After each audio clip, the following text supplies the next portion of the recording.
For decades, ground troops found hope in a single, unmistakable sound: the brrr of the A-10 Warthog's massive Gatling gun.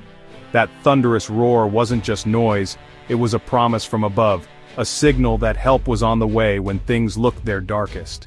In the chaos of battle, the A-10's arrival meant survival for those pinned down by enemy fire.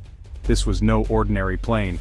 The A-10 was built for one thing: protecting soldiers in the thick of battle. Every inch of its design was focused on one mission: to keep American troops alive, no matter the odds or the danger. Its design was all about survival: thick titanium armor, engines shielded from ground fire, and redundant systems that let it limp home, even after taking heavy damage.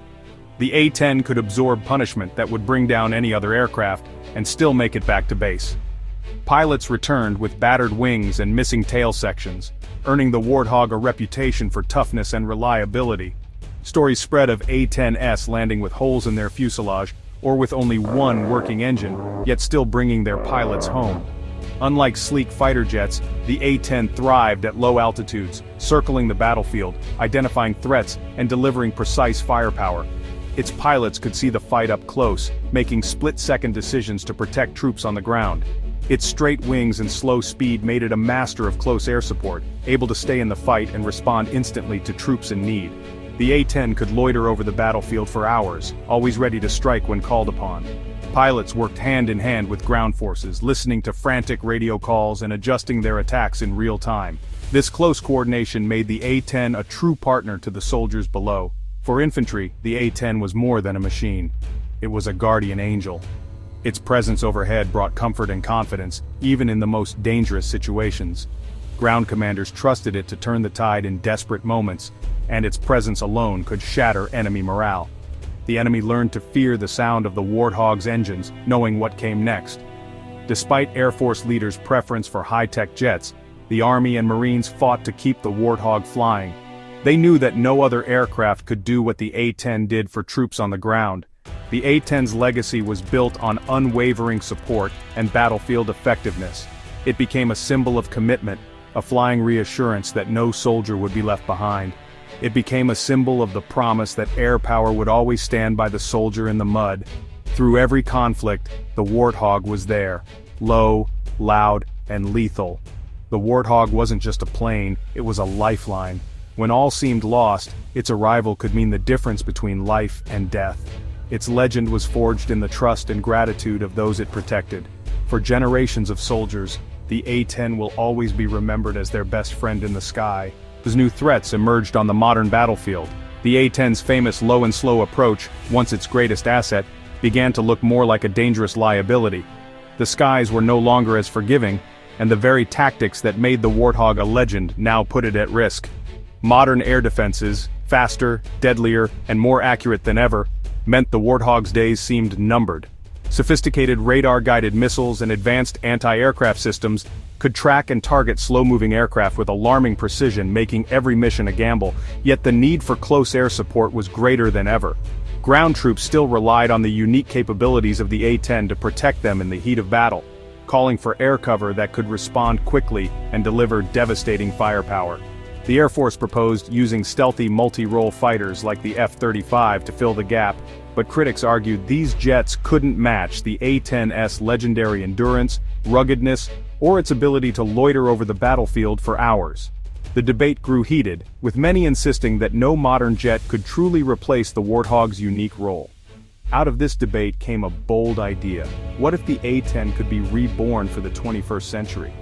Engineers and strategists began to imagine a new version, one that would honor the Warthog's legacy while addressing its vulnerabilities. Enter the Super A-10, codenamed Black Snake, a visionary plan to combine the Warthog's legendary strengths with cutting-edge technology. The goal? Create an aircraft that could survive in the world's most dangerous airspace while still delivering the close air support troops depended on. The vision was clear: keep the iconic GAU-8 Avenger gun, the heavy armor, and the focus on close air support, but add new, more powerful engines, state-of-the-art electronics, and next-generation defensive systems. The Super A-10 would be tougher, smarter, and deadlier. Launched in late 2024 with a $3 billion budget, the Black Snake project aimed not to replace the A-10, but to evolve it. This was a commitment to the future of close air support, ensuring the Warthog's spirit would live on in a new form. Supporters saw it as the perfect compromise, an aircraft trusted by pilots and beloved by ground troops, but now ready to face the threats of a new era. The Black Snake would bridge the gap between tradition and innovation. The Super A-10 would be a Warthog for a new era, able to survive in contested airspace, outmaneuver modern threats, and deliver the firepower ground troops depended on. It promised to keep the A-10's legacy alive, while pushing its capabilities to new heights. And so, the dream of the Black Snake was born, a bold new chapter for one of the world's most iconic attack aircraft. The Super A-10, or A-10X, was about evolution, preserving the Warthog's soul while modernizing every part. The vision was to take everything that made the A-10 iconic and push it into the future, ensuring it could dominate tomorrow's battlefields just as it had for decades. The plan was ambitious: reinforce the legendary titanium cockpit, the pilot's armored bathtub, with lighter, stronger composite materials, increasing protection while reducing weight for better performance and fuel efficiency. Engineers would redesign the wings, not just for improved efficiency and agility, but also to extend the aircraft's lifespan and allow for greater payload flexibility. New, more powerful engines would boost thrust, payload, and survivability, while powering advanced electronics. These engines would also be quieter and more fuel efficient, making the A-10X harder to detect and able to stay in the fight longer. The legendary GAU-8 Avenger cannon would remain at the heart of the aircraft, its devastating firepower unchanged. But the A-10X would also carry the latest precision-guided bombs and missiles, expanding its arsenal to take on new threats and deliver pinpoint strikes. Pilots would get cutting-edge helmet-mounted displays for instant targeting, giving them a crucial edge in fast-moving combat situations and improving situational awareness. The A-10X would fuse brute force with surgical precision, combining raw firepower with advanced targeting systems for unmatched effectiveness. A state-of-the-art electronic warfare suite would jam enemy radars, deploy countermeasures, and protect the aircraft from modern air defenses. It would also reduce the plane's heat signature, making it harder for enemy missiles to lock on and increasing survivability in hostile environments. The goal was a layered defense system, allowing the A-10X to survive and operate in contested airspace where other aircraft simply couldn't go. The A-10X promised to be the most versatile and lethal ground attack aircraft ever built, ready to adapt to any mission and any threat. On paper, it was the perfect evolution of a legend.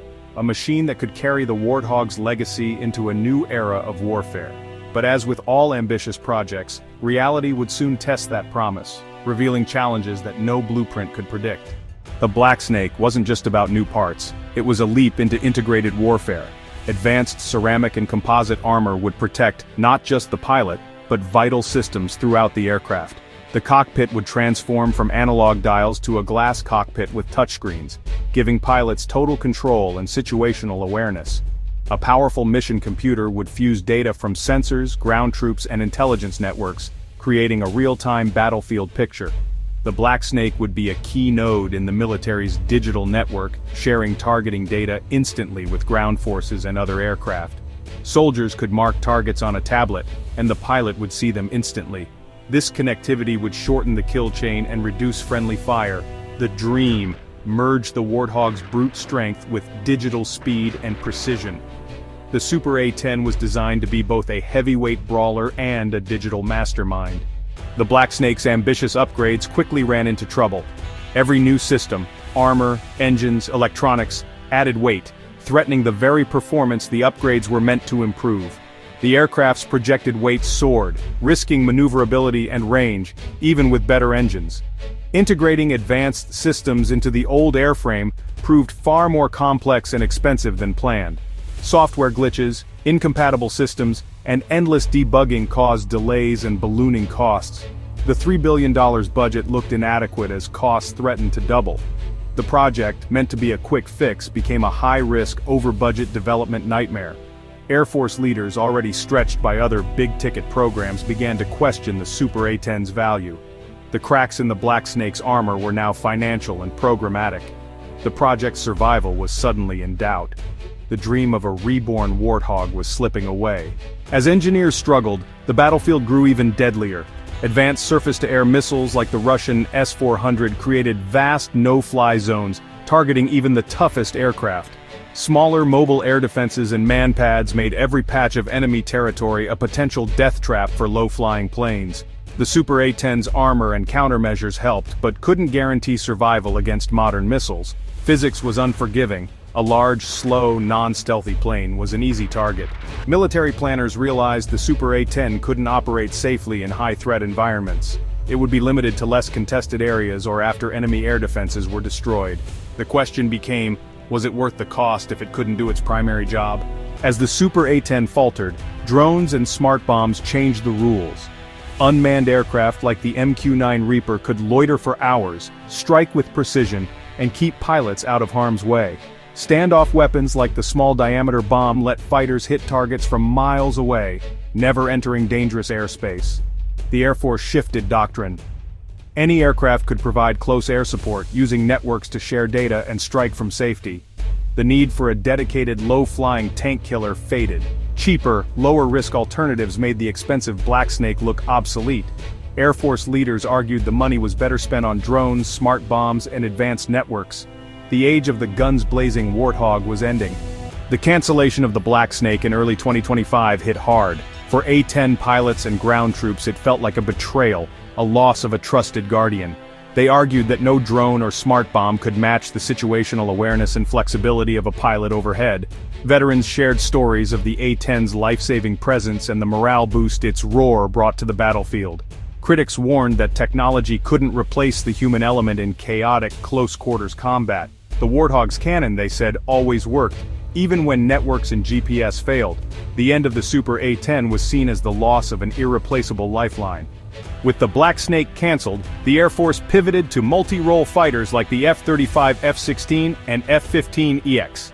These jets, while less armored, brought stealth, payload, and networked warfare to the table. The new doctrine? Every aircraft is a sensor and a shooter, connected by robust data networks. The A-10 fleet is being retired, replaced by advanced fighters and smarter weapons. The Super A-10's failure marks the end of an era, industrial-age brute force giving way to information-age warfare. The beloved Warthog's legacy endures, but the future belongs to stealth, networks, and adaptability. The sky is changing, and the Air Force is moving on.